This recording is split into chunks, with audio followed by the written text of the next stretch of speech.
Okay, so this is my 2008 Mercury Milan.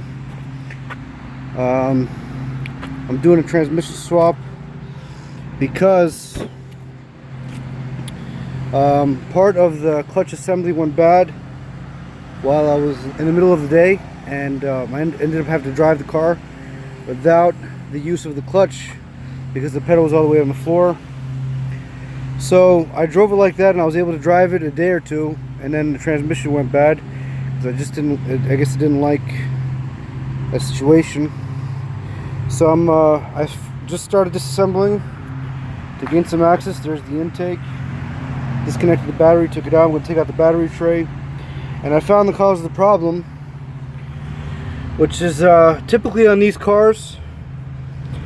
It's this right here. This is a flexible hydraulic clutch line. This goes to the master cylinder, and this goes to where the clutch opens. So this part here, there's a part missing. That's supposed to depress the clutch, but that went bad. So we are going to replace the transmission and replace this, and I might need, sounds like I need a throwout bearing. Yeah, I do. This thing is broken. Look at this, it's coming out. We'll get to that later. But I'm going to document this for anybody who's had an issue like this before. Most front-wheel drive cars are similar. So to do a transmission swap on a front-wheel drive car is not an easy job. It's going to take some time. You do have to take apart most of the front end. I'm going to have to take apart the axle nut, take apart the suspension, take out the CV, or the half axles, or whatever you want to call them. And once all that is clear, this is one of the mounts. I'm gonna have to disconnect the shifter, which is behind this, which I'll show later. Disconnect the mount, and then this engine's gonna have to drop. So it's not gonna be easy. It's a lot of work, but it's about time it gets done. The car's been down for a while, so I need this car back on the road. We will come back after we take more apart, okay? Okay. I'm using my Mustang as a tool holder, and that's going to be when I get under the car with all the dust. I've had a lot of stuff go in my eyes over the years. Hopefully those glasses will help. I removed the battery tray. And now, if you see down there's a few bolts holding the transmission in. I'm going to take out the bell housing and the transmission because the replacement I got comes with the bell housing.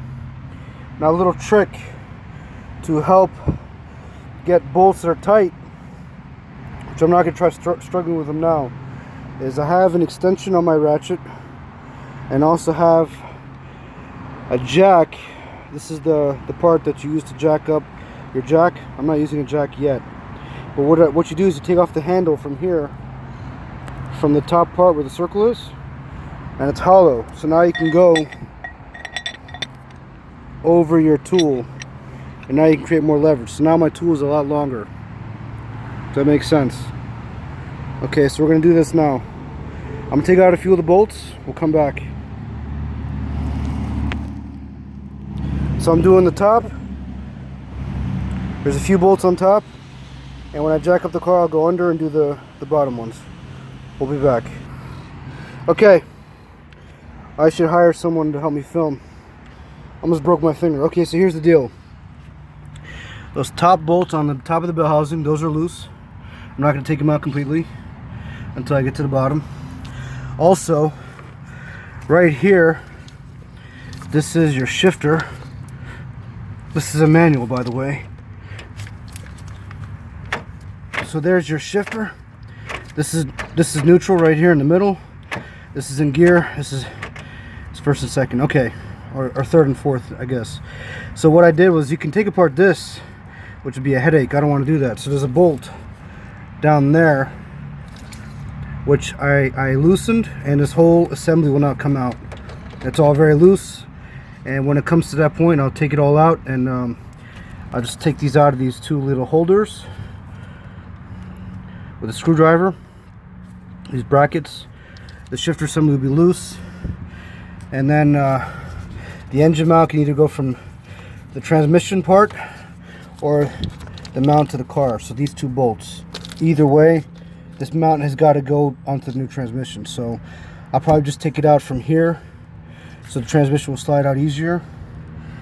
And then we'll begin business. And then all I need, I'm assuming I'm going to need a new clutch, which I can go to the auto parts store, go get one. And I'm going to need a new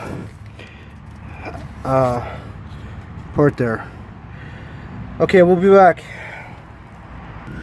Okay, we're making progress.